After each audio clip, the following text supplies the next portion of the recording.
Qué hermoso es saber que por más que nos equivoquemos, que por más que desviemos nuestro camino al Señor, de que por más arrastrada que esté la vida y en ocasiones como hasta sin ganas de levantarnos, Dios siempre tiene una puerta abierta para esperarnos y para prometernos que siempre es posible enmendar nuestro error y convertirnos de nuestro pecado. Hemos llegado en estos días que hemos venido realizando la lectura de la profecía de Oseas. Hoy hemos escuchado el capítulo 14 donde concluye el texto. Y el Señor empieza diciéndonos esto. Ustedes, le está diciendo a Israel, porque nosotros somos como que medio rositos o qué, no sé, de pronto. Entonces le está diciendo es a Israel, ustedes se construyeron ídolos, ustedes fueron tercos, duros de cerviz, ustedes me dieron la espalda, ustedes no quisieron escucharme, ustedes se creyeron luego capaces sin mí. Pero yo hoy les tengo algo que decir, tengo algo muy lindo para ustedes. Y fíjense, nos dice, vuélvete al Señor tu Dios. Nos pueden ver a nosotros caídos, nos pueden ver a nosotros llevados, nos pueden ver a nosotros empecatados y sin embargo, aunque muchas voces nos señalen, aunque muchas voces nos juzguen, aunque muchas voces nos condenen, habrá una voz que nos dirá, vuélvete a mí y yo restauraré, y yo liberaré, y yo sanaré, y yo te perdonaré, porque yo sobre ti he hecho un pacto de amor. Qué lindo nosotros poder como hacer toda una lectura de humildad en este día y pensar en todas las embarradas que hemos hecho. Piensen que usted va a hacer la confesión de su vida. Más aún, voy a ser muy dramático. Todos morirán mañana. Vamos a tener exequias colectivas. Le tengo que decir a Freddy a ver dónde la celebramos y que me invite a mí. Entonces estamos arrinconados sobre el muro de la desesperación. Y en medio de esa desesperación hay una esperanza muy linda, porque es la voz del Señor que nos está diciendo, vuélvete a mí. Esto es demasiado hermoso. Y fíjense lo que va a seguir diciendo el Señor. En ti, el huérfano, el que quedó desmadrado, desprotegido, en ti que ya no eres nada, curaré tu deslealtad, te amaré generosamente, porque mi ira ya se apartó de ti.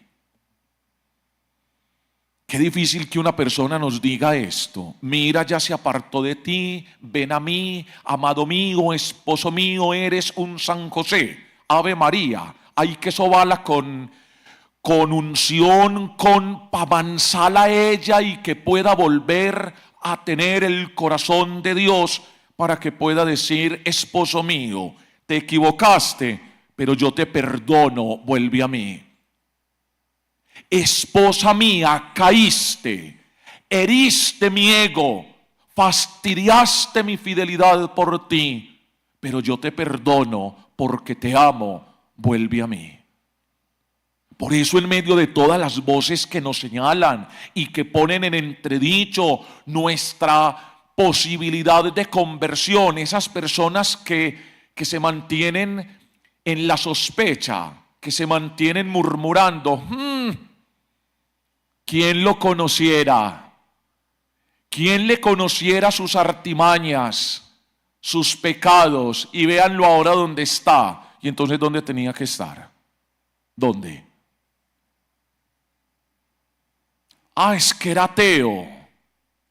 y ahora dice que en la Basílica de Nuestra Señora del Rosario de Chiquinquirá se tenía que quedar ateo, pues.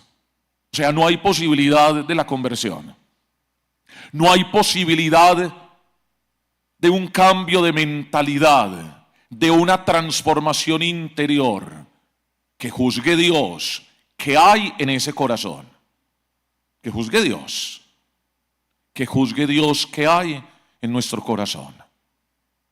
Porque no es solo Él, que no me acuerdo del nombre. Pero entre nosotros, ¿qué hay? Dentro de nuestro interior, ¿qué hay? Somos juez y parte. Vea, peca usted, peco yo, hagámonos pasito. Y en medio de tu pecado y de mi pecado, brilla la misericordia de Dios, que hoy nos está diciendo, vuélvete a mí. Esto dice el Señor. Segundo punto de reflexión. Evangelio de San Mateo, capítulo 10, versículos del 16 al 23. Y ojo pues con esto, que todavía nosotros estamos pensando que tener fe es estar sobre el mundo de los terrenales, por encima de los sufrientes, por encima de los perseguidos, por encima de los que son atacados, por encima de los que son perseguidos. Parece que tener fe es tener casa en el aire, solamente donde vives tú. Y ojo, que el Evangelio hoy nos está aterrizando y nos está diciendo, fíjense qué fuerte esto: los envío como corderos en medio de lobos. Entonces esto nos tiene que llevar a nosotros a entender, amigos, tener fe no es como para mantenernos como en maquillaje, como en salas de maquillaje, donde usted simplemente es fachada. ¿Y por qué fachada? ¿Usted quiere saber de quién se enamoró? Hágale la visita a las 3 de la mañana. Porque es que a las 10:30, 11 de la mañana está maquilladita, mampostería, tiene de todo. Báñela para que usted vea de qué color son los ojos. Báñela para que usted se dé cuenta que era que no tenía pestañas, entonces se puso postizas. Báñela para que usted se dé cuenta de que probablemente era hasta mueca y usted ni cuenta se había dado. Muchachos, la fe no es cosmetología. La fe no es un perfume que te aplicas ocasionalmente. Ojo a esto. Los voy a llevar para que en este segundo punto nosotros pensemos en esto. La belleza de la fe. Pero la belleza de la fe que se sostiene cuando viene la crisis. La belleza de la fe que se sostiene cuando llega la persecución. La belleza de la fe que se sostiene cuando viene el engaño. La belleza de la fe que se sostiene cuando llega la traición. La belleza de la fe que se sostiene cuando llega el cáncer. La belleza de la fe que se sostiene cuando llega la hecatombe económica de ese emporio que habías construido y que por alguna de esas vueltas de la vida pasaste de arriba al abismo. Y entonces, ¿la fe dónde estaba? En la cúspide. O la fe era el cimiento que te iba a sostener para que cuando todo se derrumbara, tú te mantuvieras en pie. Pilas, muchachos, la fe no sirve para que no lleguen las crisis. La fe no sirve. Hay quienes están orando: Jesús mío, misericordia para que yo no envejezca. Jesús mío, misericordia para que yo no me arrugue. Jesús mío, misericordia para que no me salgan las canas. Jesús mío, misericordia para que no se me caiga el pelo. No. La fe no sirve para eso. Y el que tenga fe para que eso no se le pierda, se te perdió todo. Se te perdió todo. La fe sí te sirve para que cuando llegue la crisis más absurda, en una base sólida, allí te mantengas, permanezcas en pie, le hagas frente a la vida y entonces puedas decir: con la fe, que es lo único que tengo, empiezo de nuevo. Con la fe, que es lo único que tengo, despejo mi horizonte. Con la fe, que es lo único que tengo, me doy una nueva oportunidad. Pudiésemos nosotros ahondar demasiado en este evangelio, entre otras cosas este consejo tan lindo que el Señor nos da. Qué belleza esto. Sean mansos, serenitos, como palomas, pero sean astutos como serpientes. Esto es, sea bondadoso, sea misericordioso, mantenga la mansedumbre, pero cuando tenga que mostrar el carácter de la persona que no conoce, de dobleces en la vida, de oscuridades y de perversidad, usted allí se hace sentir para usted ser capaz de decir: tu oferta es demasiado barata, tu negocio es demasiado ruin, no me interesa, porque soy astuto y soy capaz de discernir y soy capaz de examinar dónde no me debo de meter. Yo cuando tengo tiempo escucho al Padre Freddy, pues no crea que son solamente usted. 2 puntos para nuestra reflexión. El primero: cómo es hermoso uno encontrarse en la vida amigos que no solamente te invitan a rumbear, que no solamente te invitan a descansar o a jugar, que no solamente te invitan a una copa de vino o a hacer una alianza económica, empresarial, estratégica, sino que lo más lindo de la vida también es encontrarse uno amigos que nos enseñen la fe y que siembren a Dios en nuestro corazón. El apóstol Pablo está hablando desde la prisión en Roma, y Pablo no solamente tuvo la dicha de visitar comunidades, sino de escribirles a esas comunidades a las que amó y a las que les habló de Jesucristo, el Señor crucificado y resucitado. Pablo tiene la dicha de escribirles. Cuando ya no los pudo visitar, entonces Pablo les escribe. Pablo sigue cuidando a esas comunidades en su vida cristiana, en su vida espiritual. Y yo quisiera hacerles esa pregunta: ¿cuántos amigos a ustedes les han puesto un mensaje para que no pierdan la fe, para que no renuncien a Dios, para que no se pierdan en las dichas de este mundo, sino que ustedes perseveren en la vida cristiana? Yo quisiera que ustedes me hicieran una muestra de esos amigos. Pero ¿cuántos los invitan al chocolatico? ¿Cuántos los invitan al chismecito? ¿Cuántos los invitan a la crítica? ¿Cuántos los invitan a la murmuración? ¿Cuántos los invitan a comer prójimo?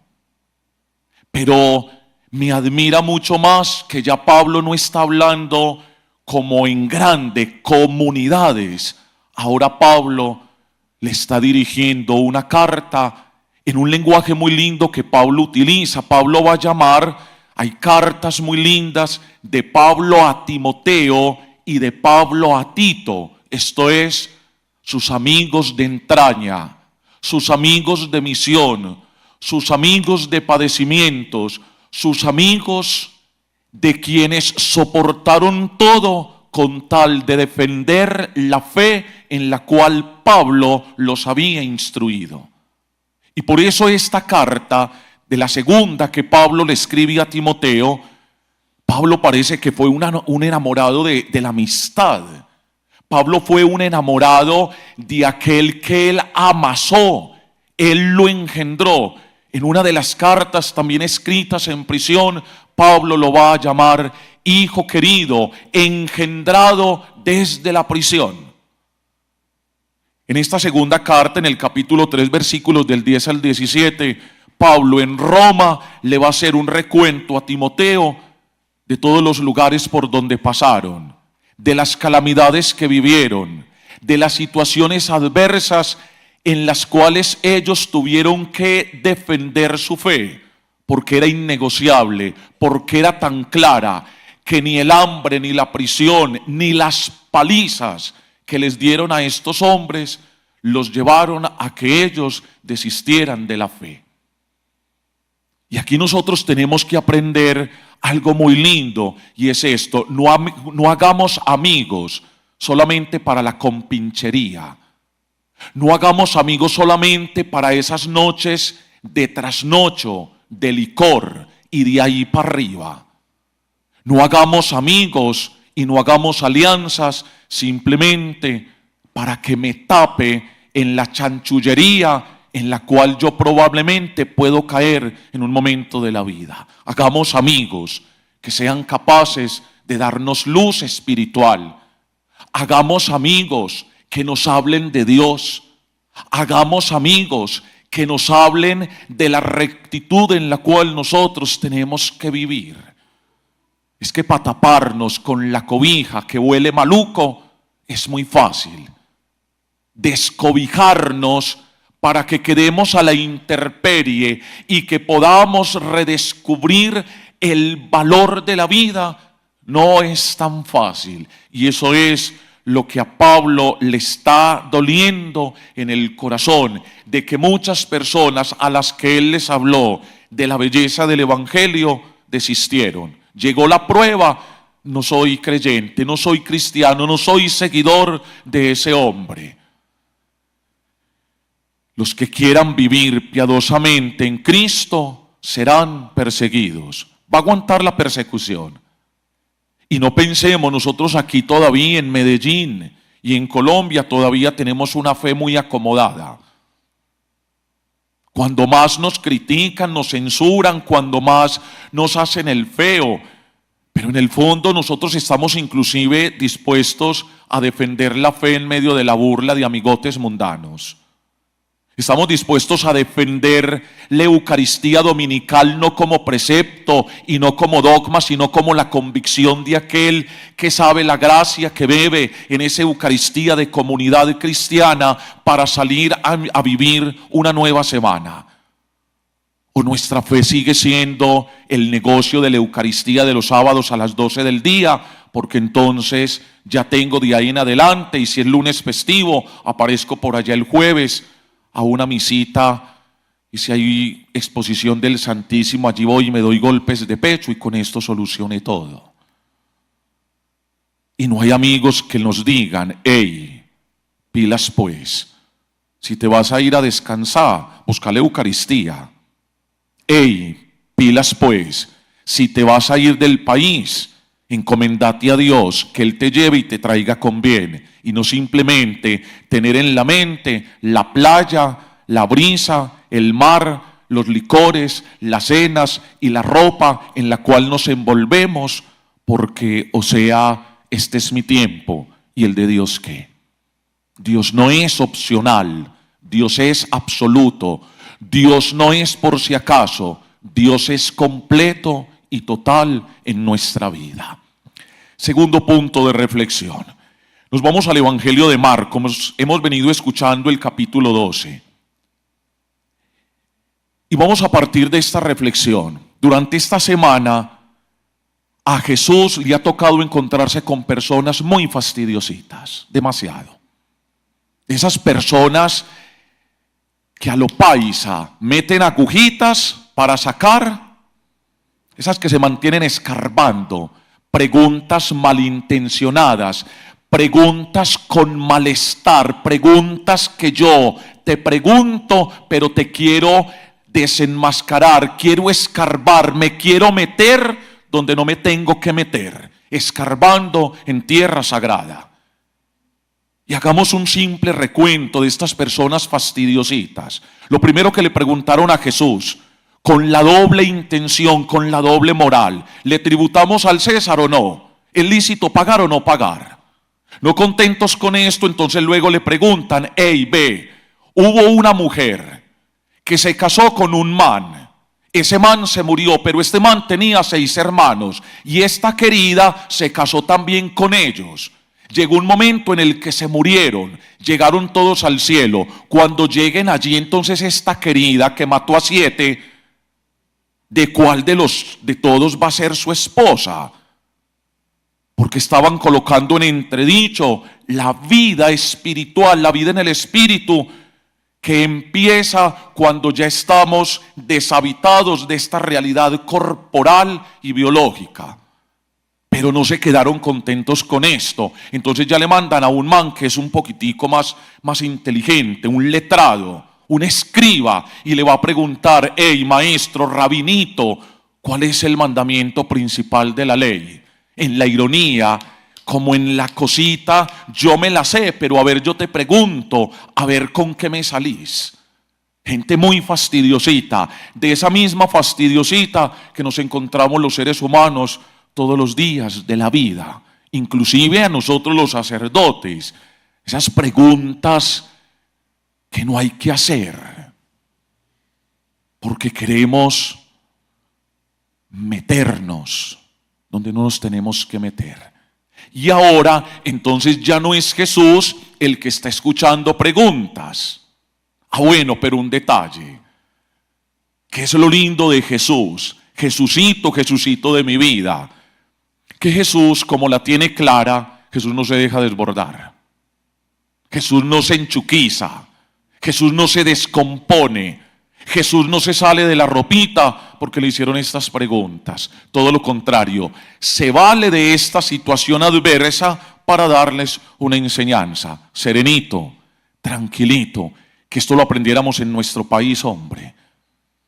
Y más en este proceso en el que estamos viviendo. Hombre, si yo tengo la claridad, si yo sé para dónde voy, si yo estoy de primero, ¿por qué me descompongo? Pues, ¿dónde nos perdimos? ¿Dónde nos equivocamos? Porque tengo que responder con la torpeza de los demás. Me la craneo y respondo de otra manera. Ahora ya es Jesús el que está preguntando. Ya no es el que está escuchando preguntas, es Él el que está preguntando. Y fíjense qué hermoso es esto. ¿Cómo dicen los escribas que el Mesías es hijo de David? El mismo David, movido por el Espíritu Santo, dice: dijo el Señor a mi Señor, siéntate a mi derecha y haré de tus enemigos estrado de tus pies. Aquí hay una cosa muy linda. Y es que Jesús, en pleno templo de Jerusalén, de alguna manera ha llegado a esa realidad mesiánica. Se les metió en el lugar santo, donde ellos vivían simplemente de preceptos, de normas y de aprendizajes leguleyos. También nos pasa a nosotros cuando venimos al templo simplemente al rito, simplemente al precepto, a la misita, padre, a la misita. Y usted se murió escuchando misitas, pero usted no fue capaz de vivir para lo que Jesús hoy nos está entregando en este evangelio, para reconocerlo a Él como la luz que está iluminando mis oscuridades, como para reconocer en Él el Señor. Fíjense que Jesús en la pregunta va a decir: David reconoció que venía un descendiente superior a él, que era simplemente rey mortal y humano. Señor significa el que me salva, el que me libera, el que posee esta humanidad agobiada por los límites de la vida y es capaz de encaramarla, es capaz de subirla a una posición un poquito más alta. Entonces, hoy la enseñanza es para nosotros. No vengamos a la Eucaristía simplemente a cumplir esquemas o a defender eso. Yo soy de misa diaria, pero no hay profundidad espiritual en usted.